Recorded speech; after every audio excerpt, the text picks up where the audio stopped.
जहां मुज़ाकरात पर बात हो रही है, वहीं पर हुकूमत के दोहरे रवैये का भी तस्करा किया जा रहा है कि एक तरफ मुज़ाकरात पर आमादगी तो दूसरी तरफ PTI के खिलाफ क्रैकडाउन जारी है। मैं ये समझने से कासिर हूँ कि महाजराई और मुज़ाकरात एक साथ किस तरह से हो सकते हैं। इत्तेहादी जमातों के सरबराह मौलाना फजलुर रहमान अब भी इमरान खान से मुज़ाकरात के हक में नजर नहीं आ रहे। यहाँ ये भी सवाल उठता है कि मौलाना साहब आखिर चाहते क्या हैं। ये भी सवाल अपनी जगह है कि मौलाना ने खैबर पख्तूनख्वा और नून लीग पंजाब पर कॉम्प्रोमाइज़ करने को हमें तैयार किसी सूरत नज़र नहीं आती, जबकि इमरान खान ने 2/3 अक्सरियत के साथ हुकूमत बनाने के ख्वाब सजा रखे हैं। तो ऐसे में मुज़ाकरात की टेबल पर इलेक्शन की डेट के अलावा कुछ दौर कुछ लोग की ऑप्शंस पर गौर भी किया जा सकता है। दूसरी तरफ पंजाब में इलेक्शन के लिए मुल्क की सबसे बड़ी अदालत ने सबसे बड़े बैंक यानी कि स्टेट बैंक ऑफ पाकिस्तान को डायरेक्ट 21 अरब रुपए इलेक्शन कमीशन ऑफ पाकिस्तान को जारी करने का हुक्म दे रखा है। पैसे देने की डेडलाइन में बस एक ही रोज़ बाकी रह गया है, लेकिन इंतखाबात के लिए फंड्स के इजरा का हुक्म स्टेट बैंक के लिए एक चैलेंज बनता हुआ नजर आ रहा है। स्टेट बैंक एक कशमकश के अंदर मुब्तला है कि वो पार्लियामेंट की मंजूरी के बाद इलेक्शन कमीशन को किस तरह से पैसे जारी कर सकता है, क्योंकि हुकूमत पहले ही पैसे देने से साफ इनकार कर चुकी है। मुज़ाकरात की पेशरफ्त के बाद सूरत हाल किस तरफ जाती हुई दिखाई देती है, इसी पर बात करने के लिए हमारे साथ तहरीक इंसाफ के सीनियर रहनुमा अली मोहम्मद खान साहब मौजूद हैं। बहुत शुक्रिया अली मोहम्मद खान साहब, थैंक यू सो मच आपके कीमती वक्त के लिए।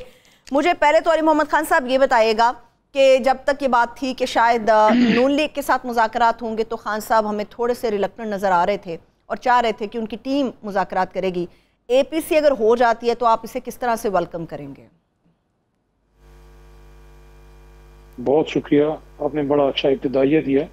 बिस्मिल्लाहिर्रहमानिर्रहीम, अल्लाहुम्मा सल्लि व सल्लिम व बारिक अला सय्यिदिना मोहम्मद व अला आलि मोहम्मद। सबसे पहले अगर हम मुफ्ती शकूर साहब का जिक्र ना करें तो बहुत ज्यादती होगी। उनकी नागहानी हादसाती जो मौत है, जो शहादत होती है, तो अल्लाह ताला उनकी मग़फ़िरत फरमाए। और पार्लियामेंट में उनके साथ काम करने का मौका मिला। सादा तबीयत के आदमी और दीन पे मर मिटने वाले आदमी, अल्लाह ताला ने उनको रमज़ान के आखिरी अशरे की ताक रातों में जो है उनकी शहादत हुई है। अल्लाह उनकी मग़फ़िरत फरमाए। सब को बड़ा दुखी करके वो चले गए हैं। देखें, जो ऑल पार्टी कॉन्फ्रेंस की बात की है मोहतरम सिराजुल हक साहब ने, और सिराज साहब तशरीफ भी लाए चेयरमैन इमरान खान साहब के पास और शहबाज शरीफ साहब के पास भी। मैं तो उसको बहुत नेक शगुन समझता हूँ। मैं तो उसको ये कहूँगा कि देर आए दुरुस्त आए।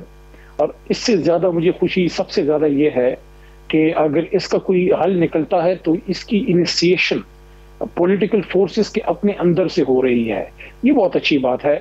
माजी में जब बहुत ज़्यादा तलख नवाई हुई तहरीक इंसाफ और मुस्लिम लीग नून के बीच 2014 धरने के बाद के टाइम का मैं जिक्र कर रहा हूँ, तो उस वक्त आपको याद होगा कि उस वक्त के वज़ीर आज़म जनाब नवाज शरीफ साहब ने उस वक्त के आर्मी चीफ जनाब राहील शरीफ साहब से दरख्वास्त की थी कि आप आके मीडिएशन का कोई रोल प्ले करें, और उसमें कोई मुलाकातें भी हुई थी।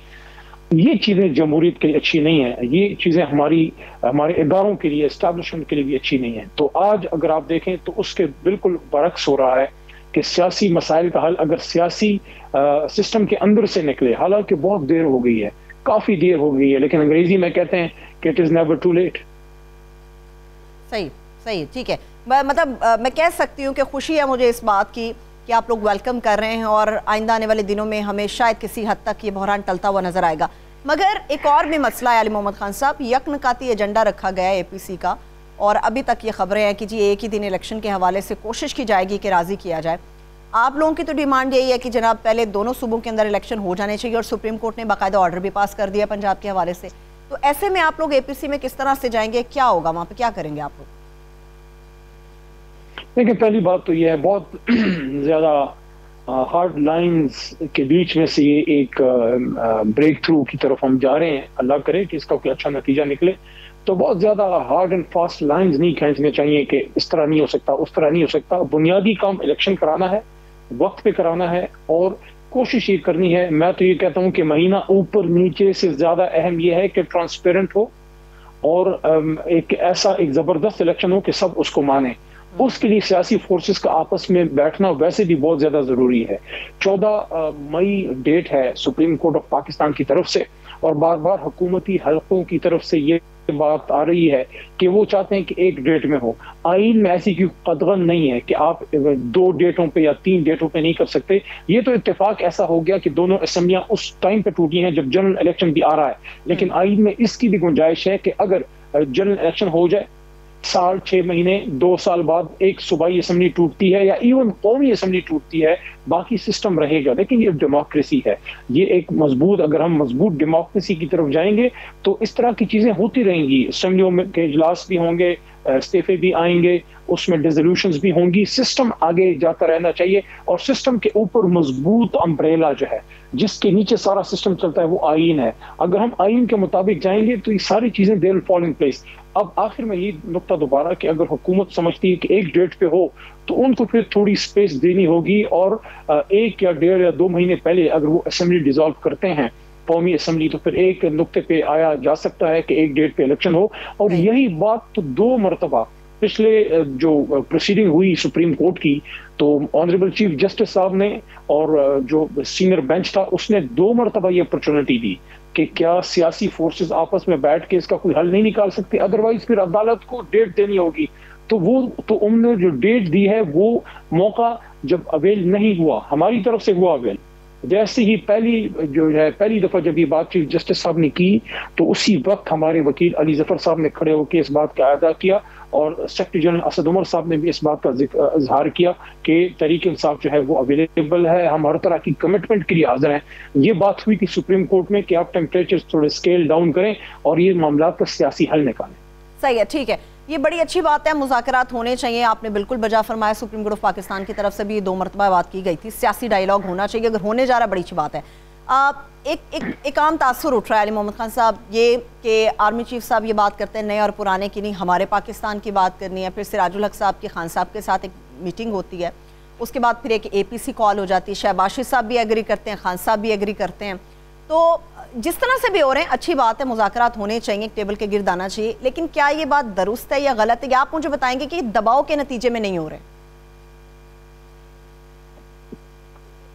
मेरी इंफॉर्मेशन में तो ऐसा कोई, देखें हम पे क्या दबाव और क्या पड़ना है। लीडर हमारा गोलियां खाए बैठा है, बंदे हमारे शहीद हुए पड़े। बहुत कल अली जैदी साहब के साथ जो हुआ है आपने देख लिया। एक आदमी है, फेडरल मिनिस्टर रहा है और एक पॉलिटिकल वर्कर है और हम्बल आदमी, सख्त बात भी मजाक में मुस्कुरा के करने वाला आदमी, उसको जिस तरह खींच के लेके गए, उससे भी ज्यादा अलार्मिंग बात उनकी बच्ची की, एक छोटी जो उनकी बच्ची है, उनका जो वीडियो मैसेज आया जिसमें वो कहती हैं कि गिला करती हैं कि क्या हम मुल्क छोड़ के चली जाएं। ये बड़ी अजीब सी बात है, मेरे ख्याल में ये बड़ी अलार्मिंग बात है कि हमारी ये छोटे बच्चे अगर इस तरह सोच रहे हैं, अगर उनको अपने मुल्क में अपना और अपने वालिदैन का अमान नजर नहीं आ रहा, this is exactly the opposite जो होना चाहिए। होना तो ये चाहिए कि पूरी दुनिया में फैले पाकिस्तानियों के लिए पाकिस्तान एक माँ की गोद की तरह। तो उसके लिए अब ये अगर कोई अच्छी डेवलपमेंट स्टार्ट हो गई हैं, तो जो आपने शुरू में इब्तदाइया में एक नुक्ता रखा वो बड़ा जबरदस्त है कि अगर आपने डी एस्केलेशन करनी है, अगर आपने मामला को सियासी तरीके से बैठ के हल करना है, तो फिर आप मुहाज़राई की तरफ कैसे जा सकते हैं, जिस तरह अली हैदर जैदी के साथ हुआ, या जो अली अमीन गंडापुर साहब को रगेदा जा रहा है पूरे पाकिस्तान में। मैं परसों मैं भी था अदालत में, उनके साथ बड़े जबरदस्त उनके हौसले थे। मैं ये ऑन रिकॉर्ड लाना चाहता हूँ कि वो आदमी इतना वो जबरदस्त मजबूत असाब का मालिक है कि वो बैठ के अंदर जेल में जो है अपने भाई को ये कह रहा है कि जाहिर है उनको शौक है कुछ घोड़ों वगैरह का, वो जिस तरह उनका एक शौक है, तो उनको उनकी भी फिक्र है, उनका भी ख्याल रख रहे हैं कि उसको चारा डाला, उसको क्या किया। मतलब है कि जहनी मैं आपको बता रहा हूँ कि वो कितने अच्छे उसमें हैं, लेकिन हुकूमत देख रहे हैं उनके साथ कर क्या रही है, ये पर्चा वो पर्चा, 140-145 पर्चे लीडर पे खुद खान साहब पे जो है वो कर चुके हैं। तो अगर आपने डी एस्केलेशन करनी है, अगर आप चाहते हैं कि मामला फहमी से हल हो, तो फिर आपको उसका इजहार करना पड़ेगा। और ऐसे मामलात में अपोजिशन को देने के लिए कुछ नहीं होता, हुकूमत को हमेशा देने के लिए होता है कि आप स्पेस क्रिएट करें। और देखें 1-2-3 महीने ऊपर नीचे सब कुछ नहीं होगा, अब इस गम से, इस दलदल से निकलना है। ट्रांसपेरेंट इलेक्शन हो, फेयर एंड ट्रांसपेरेंट इलेक्शन हो, उसके बाद everything will fall in place. आप देखेंगी कि लोगों के चेहरों पर खुशियां वापस आएंगी। और ये अभी भी जो ये एक इनिशिएशन आई है सिराज साहब और जमात इस्लामी की तरफ से, ये ईद पे हो सकता है लोगों के चेहरे की खुशियां थोड़ी सी वापस आए, अदरवाइज ईद की आमद है और खरीदारी बाजार बेरौनक पड़े हुए हैं, लोग परेशान हैं, लोगों को खाने पीने के लाले पड़े हुए हैं, जाके ईद के कपड़े खरीदें। तो ऐसी हालत में वाकई सियासी फोर्सेस पे लाजिम होता है कि वो बैठें, क्योंकि आपस की अगर लड़ाई है तो फिर लड़ें, लेकिन अगर बीच में 22 करोड़ अवाम रुलेगी फिर आपको हक नहीं है।